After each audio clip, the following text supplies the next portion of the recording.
Clap, bonjour et bienvenue dans cette nouvelle vidéo, j'espère que vous allez bien. Mesdames et messieurs, contexte. Il y a 1 an et demi, 2 ans environ, à la création de ma marque, SpaceFox, il sait plus où c'est le logo, c'est chaud. Pour concevoir le logo de SpaceFox, il y a 1 an et demi, 2 ans, on cherchait avec mon équipe un graphiste. Alors c'est pas facile de trouver des graphistes, en même temps je pouvais pas faire un tweet pour dire est-ce qu'il y a des graphistes parmi vous, parce que ça aurait spoilé le projet. Du coup, on était passé par un site internet qui est très connu surtout aux États-Unis, qui s'appelle Fiverr. Fiverr, qu'est-ce que c'est? Eh bien c'est un site internet où tu peux faire appel à des freelances dans tous les domaines. Qu'est-ce qu'un freelance? Eh bien c'est une personne qui va travailler par exemple à son domicile, qui a une compétence et directement en télétravail, il va pouvoir te concevoir, je sais pas, peut-être un montage Photoshop, peut-être un rendu 3D de quelque chose, peut-être un projet d'architecture. Insérer un autre exemple, vous avez compris. Donc nous allons aller dans la catégorie qui m'intéresse, à savoir 3D models et product design, donc la conception 3D des produits avant qu'ils soient commercialisés. Donc là on peut, voilà, par exemple voir ce gars-là qui a l'air très compétent, il est bien noté, regardez. Et il peut concevoir à peu près n'importe quoi. Tu lui demandes un ordinateur, il le fait. Tu lui demandes un couteau suisse, il le fait. Tu lui demandes ça, il le fait. C'est bon, vous avez compris? Est-ce qu'il fallait forcément 2 minutes d'intro pour vous expliquer tout ça, alors que c'était très simple comme idée? Je n'ai jamais réussi à faire les intros plus courtes, je vais pas commencer maintenant. C'est parti, allons sur Twitter.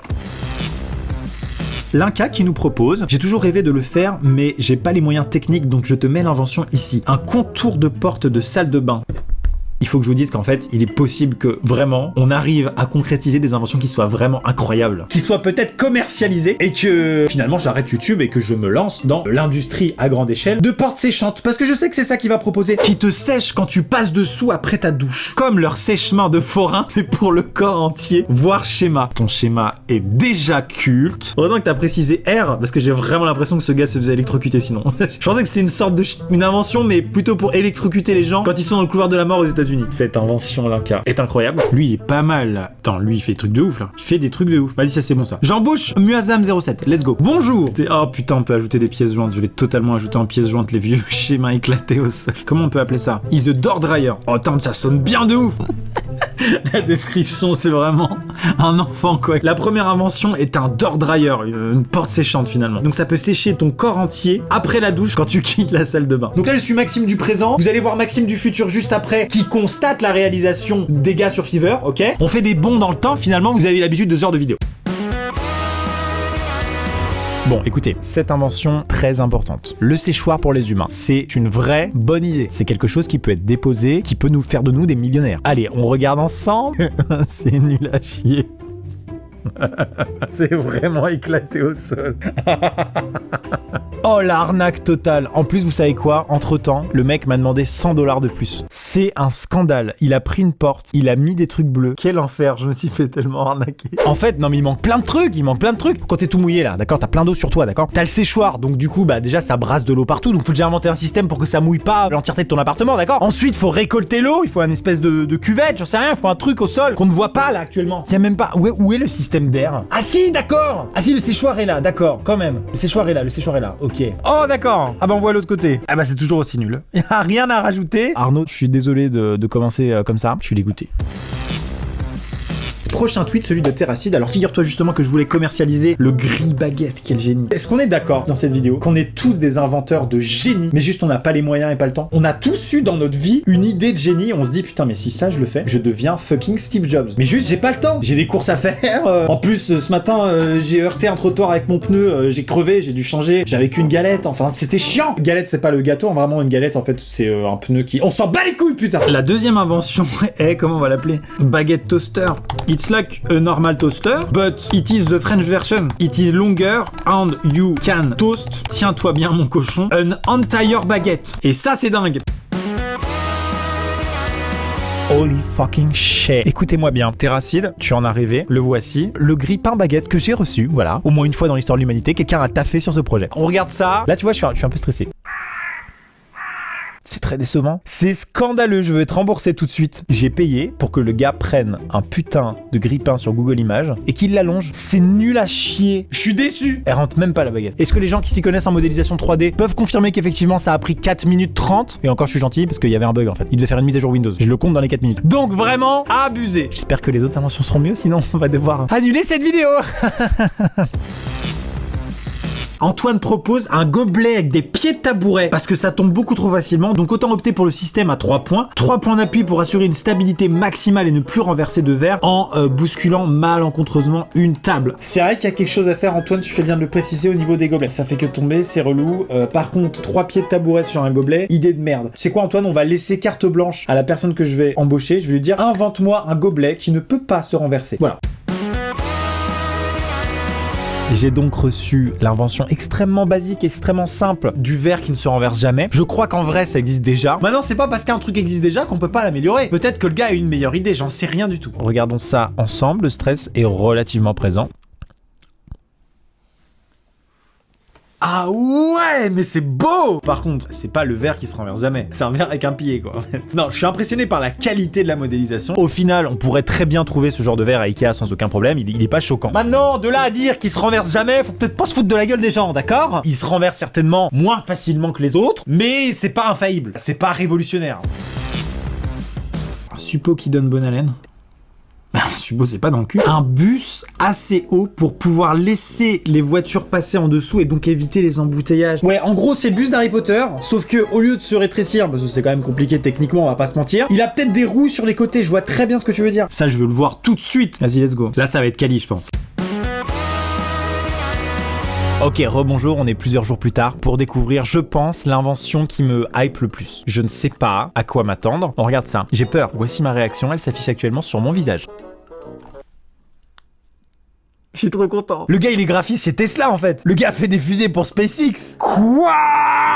Mais quoi? Je m'attendais vraiment, sincèrement, au plus profond de moi, à un truc tellement éclaté au sol. Alors que là, c'est tellement stylé. Donc, en fait, depuis le début, quand Elon Musk, il fait des fucking annonces, et il annonce des fucking Cybertrucks et des fucking voitures du futur devant tout le monde en disant c'est une révolution, moi, je pensais vraiment que les personnes capables de designer ça, d'avoir les idées pour faire ça, pardon le micro, excuse-moi. En plus, c'est nouveau, tu viens d'arriver, je te fais ça, tu viens d'arriver dans la famille, t'as un nouveau micro. D'ailleurs, tu as une qualité sonore exceptionnelle. T'essayes de t'intégrer, c'est normal, c'est pas facile tous les jours. Moi, qu'est-ce que je fais? Je te tape dedans. Et je vais pas te mentir, ça arrive souvent. C'est pas grave, ne pleure pas. Arrête, c'est chiant. Bon, excusez-moi. Moi, je pensais vraiment que pour designer ça, il fallait travailler chez Tesla et te payer $6 000 par mois. Apparemment, non. Ça donne envie que toutes les idées qu'on a dans nos têtes et qu'on ne concrétise absolument jamais de notre vie et qui tombent aux oubliettes, il y a forcément des gens parmi vous qui sont des potentiels Steve Jobs, mais qui ont décidé plutôt à la place de faire du poney. C'est très bien l'équitation. Mais du coup, vous vous concentrez sur une autre passion alors que vous avez une idée de génie dans votre tête qui traîne dans un coin, qui pourrait changer le monde, mon pote. Ça pourrait permettre peut-être de, je sais pas, de régler le dérèglement climatique, des trucs de malade. Avec cet outil, vous pouvez avoir un premier aperçu de votre idée. Je trouve ça génial. Il y a une autre diapositive, regardons-la ensemble.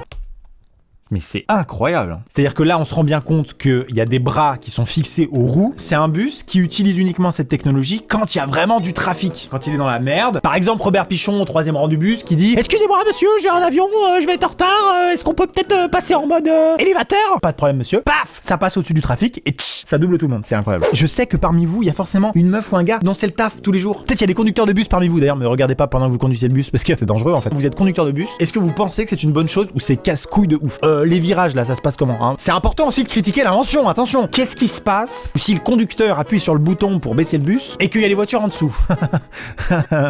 Non. Là, par exemple, t'es tranquillement en famille dans ta Tesla Model 3 et il y a le conducteur du bus au-dessus qui fait une fausse manip, un coude qui tombe, qui appuie sur le bouton qui baisse le bus. Je fais non, accélère! Pourquoi je dis accélère alors que c'est moi qui conduis? Enfin voilà, vous voyez ce que je veux dire. Autre scénario possible. Imaginons au moment où le conducteur appuie sur le bouton pour baisser le bus, le bras avant reste bloqué, en position haute. Ce qui fait qu'on se retrouve avec un bus qui baisse comme ça. Hein. Voici. Bon, on va pas recontacter le gars pour le faire, mais au montage ils vont réussir à faire un truc. Ils sont super forts. Voilà, ça ressemble donc à ça. Donc c'est une sorte de teckel du coup. Qui est assis d'ailleurs sur une Tesla Model 3 à l'arrière. Hein. Un peu comme si le bus était en train de chier, quoi, en final. J'imagine les passagers. Il y a le bus à l'arrière, ça se baisse, ils sont là genre... Oh, monsieur! Voilà. Après, je joue très très bien la panique. Ça peut être problématique. Les gens sont au cul du bus comme ça, tu vois. Bon, mais au-delà de ça, c'est extrêmement stylé, c'est magnifique. C'était déjà mon invention préférée avant de voir les résultats, mais là, incroyable. Un truc qui tire la chasse de tout seul. Nul. Une invention qui permet direct de liker un truc que t'aimes bien. Nul. Une armure pour petit orteil. Parce que la table, elle fait mal. Waouh. Je vais payer quelqu'un pour le voir, ça. Est-ce que tu pourrais designer pour moi un bouclier d'orteil / une armure d'orteil? Ça pourrait être utile quand on marche sur un Lego, parce que ça fait très mal. Ou sur un coin de porte ou de table. En gros, c'est une armure pour tes pieds. Et plus spécifiquement, pour les orteils. Voilà. J'ai soumis ma commande. Ah, c'est obligé, faut faire un dessin en fait. Tiens, je sais même pas dessiner un pied, quoi. Moi je suis quelques jours plus tard, donc je prends conscience que mes schémas étaient pas forcément foufou quoi. Ok, on va regarder ça ensemble, c'est parti. Pas mal. Ah non mais je m'attendais à une armure, à un bouclier. Mais en vrai, c'est assez discret. Enfin je veux dire, ça peut même se porter peut-être dans des chaussures. Bravo, franchement bravo. On rappelle qu'à la base, c'est pour pas se faire niquer par des Lego. Donc c'est quand même quelque chose que tu portes chez toi, peut-être pieds nus. Peut-être un système d'élastique. Parce que là, je sens que si je le mets, ça va se barrer au bout de 2 secondes. Comme ça au moins ça reste au pied. Tu peux continuer de marcher pieds nus. Mais même s'il y a un Lego, ça fera pas mal aux orteils.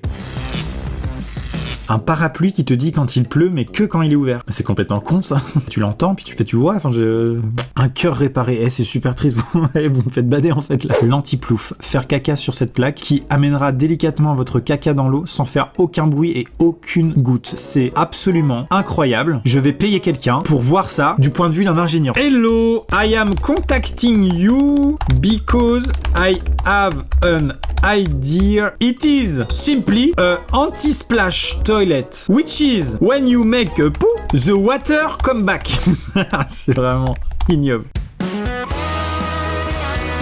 Et bonjour, on se retrouve non pas quelques jours plus tard, mais quelques années plus tard. Il y a Jordan aussi. Comme vous l'avez vu juste avant, l'invention proposée par un abonné, c'était, tiens-toi bien Jordan, quand tu fais caca, tu as ton caca finalement qui tombe, qui fait une chute assez vertigineuse, qui a pour effet de tomber dans l'eau et de faire remonter l'eau jusqu'à ton anus. C'est très désagréable. Si ça vous arrive, n'hésitez pas à en parler. Oh bah complètement. Non mais au-delà du pipi caca, c'est un vrai problème je trouve. C'est un vrai problème, alors ça peut être maîtrisé avec le temps, avec certaines techniques. Comme le PQ au fond, qui n'est pas bon pour la planète en réalité. Tu tires là des kilomètres de PQ pour faire un petit lit douillet pour ta crotte, c'est nul. C'est pas bon du tout. Je vais juste dire, il y a une position spéciale, tu sais, pour pas se faire mal. Ah bon? Ouais, il y a une position spéciale. Alors, je vais vous dire la vérité, je peux me permettre.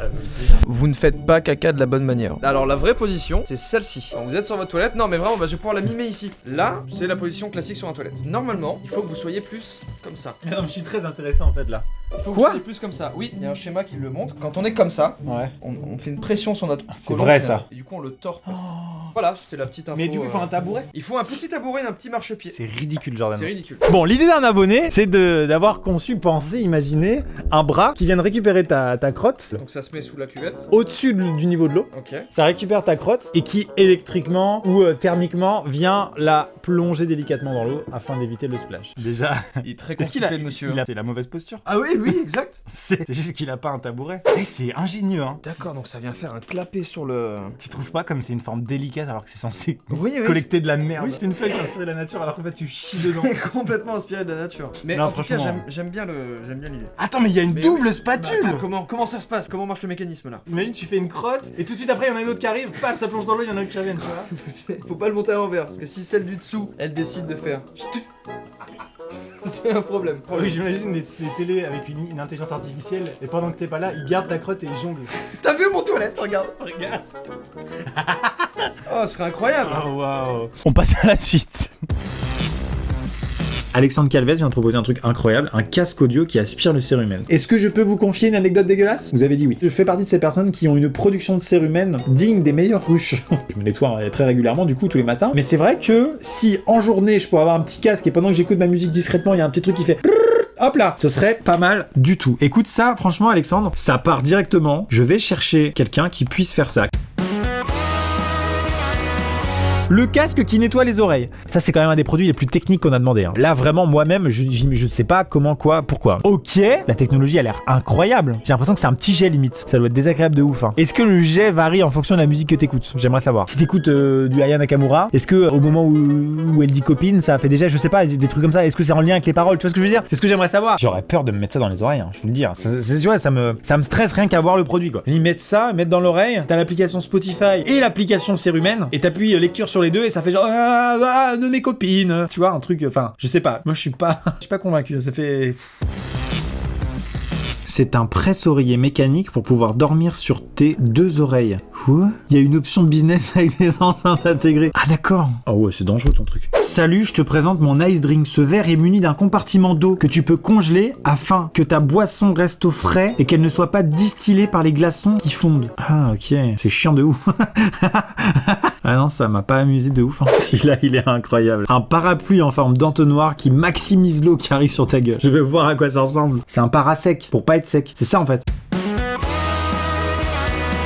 Je vais pas faire de commentaires, on va regarder. Voici ma réaction tout de suite.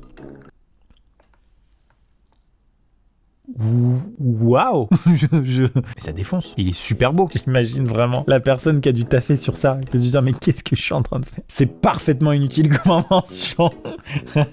J'ai une idée d'utilité. Tu es en expédition dans la jungle. Ça fait des semaines que tu marches avec ton équipe. Pas une goutte d'eau. Les gourdes sont vides. Qu'est-ce que tu fais? Tu sors ton pourpluie parce qu'il y a la mousson qui arrive. Paf! Avec des petits gobelets, un système de petits gobelets bien sûr, tu mets un petit système d'accroche avec à chaque rainure un gobelet. 1, 2, 3, 4, 5, 6, 7, jusqu'à 8 personnes par pourpluie, un gobelet chacun. Ça pleut, ça remplit les gobelets. Qui en veut? C'est bon pour vous? Mesdames et messieurs, c'est la fin de cette vidéo. Évidemment, vous commencez à partir, vous commencez à quitter la vidéo. C'est normal, je ne vous en veux pas, je fais la même chose. Donc, avant de terminer cette vidéo, pour un potentiel épisode 2, n'hésitez pas à proposer des inventions que vous aimeriez voir dans un prochain épisode. Des inventions qui mériteraient d'embaucher quelqu'un sur Fiverr pour qu'on puisse concrétiser votre idée. Donc, n'hésitez pas dans les commentaires à suggérer tout simplement vos inventions. N'hésitez pas aussi à liker les meilleurs, comme ça remontera en top commentaire. On fera vraiment vos inventions préférées. Comme ça, on aura des inventions incroyables pour un potentiel épisode 2. J'espère que vous avez aimé cette vidéo. Si c'est le cas, n'hésitez pas à la liker, n'hésitez pas à vous abonner si c'est pas déjà fait. La petite cloche pour être notifié. On se dit à bientôt pour une prochaine vidéo. C'était Amixem, Bouscavida, musique Space Fox épique avec le trailer comme à chaque fois, comme à chaque fin de vidéo en fait maintenant.